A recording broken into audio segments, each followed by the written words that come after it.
Hello, good morning, good evening, and good afternoon for you're joining me. Thanks very much for your time.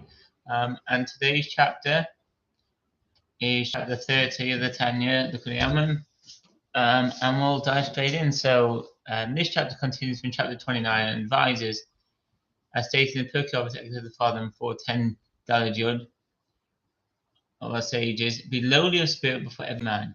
When one is experiencing a touch by lave, which is a dull and unresponsive heart, this wording implies that sincerity in the presence of anyone rather than the act. How is this done? The sages instruct this to be achieved by judge not your fellow until you have stood in his place. This is because one's place of physical environment is the cause of sin. His livelihood requires him to be in the marketplace where his eye sees many temptations, and as stated by Rashi in Numbers, Bamidbar 15:39, what the eye sees, the heart desires. Also, one's spiritual place and the evil impulse leads one to sin.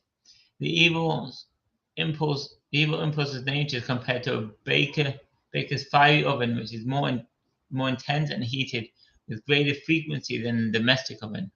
This concept is alluded to in Isaiah 7:6. It burns like a flaming fire. This is contrary to the station in life of one who spends most of the day at home and thereby encounters less temptation, or the one who goes into the marketplace, but his spiritual place is one of a less passionate nature and therefore not as tempted. For an individual of an extremely passionate nature who sits all day on the street corners by virtue of his livelihood and has no excuse for one's sins, and is defined as a Rasha Gomer, an utter evildoer, for not having dread of God before his eyes. This is because he should have restrained himself from the feeling of the heart's desire because of the fear of God who sees all his actions. This, although being a difficult struggle, is possible as the mind has supremacy of the heart by nature, as this is man's inborn characteristic. This is an actual test. An assessment is advised to be conducted in relation to one's own position of divine service, as to whether he serves Hashem in a struggle compared to the fierce battle of the Kal HaShikabolim, the irreverent people. For example, during prayer is to have a kavana, intent, meaning, concentration of the words, a daily battle with the evil inclination to pour out one's soul before the master of the universe with one's entire strength.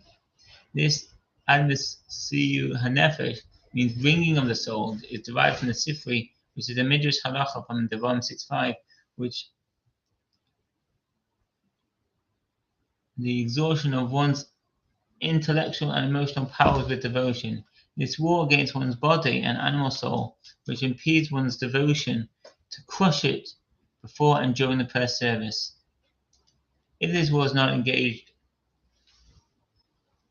one has not measured up to the Kashal column, the irreverent people who wages daily war against the evil nature which burns like fiery flame, as stated above.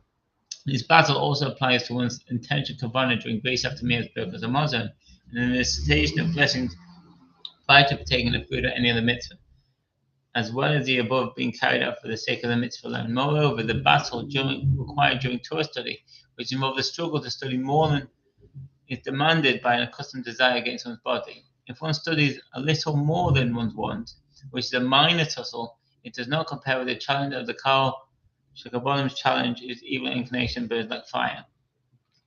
A question is raised between the difference between turn away from evil, in which the Kal Shakabolim fails by active violation, and the category of do good, in which he falls by neglecting to exert himself in prayer, study, and the like. In response, HaKol Shei Mitzvot HaMelech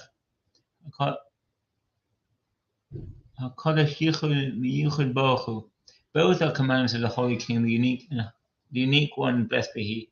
Other commandments requiring a struggle where a war is not engaged with, especially in money matters such as the service of charity, to give more than is want. The thinking person can discover within themselves that they do not completely turn away from evil. In relation to frequently occurring things such as sanctifying oneself from indulgence in permitted matters, as in the biblical commandments of you shall be holy. In the Gemara and Sanhedrin, ETAB, rabbinic enactments are even stricter than biblical laws, which may lead to the succumbing of self-indulgence when the temptation is strong and it requires a battle to overcome it. If one wishes to become close to God and hold His Torah, the guilt is greater in the covenant column, who are remote from the aforementioned values. And the example of Acher, Elisa ben Abuya, is given because in Chagiga 15a, in fourth marginal gloss of the Bach, God said, because he knew my glory, and therefore he sinned. As he sinned, his guilt is far greater. The sages declared above Mitzvah 30b that one is illiterate. The deliberate sins of a God in the case of any of the acts, since they are unaware of the gravity of the sins. I hope this made sense, and if you want to leave any question or comments, please feel free in the comments box below. Feel free to just subscribe, and I wish you all a wonderful week. Take care. Bye.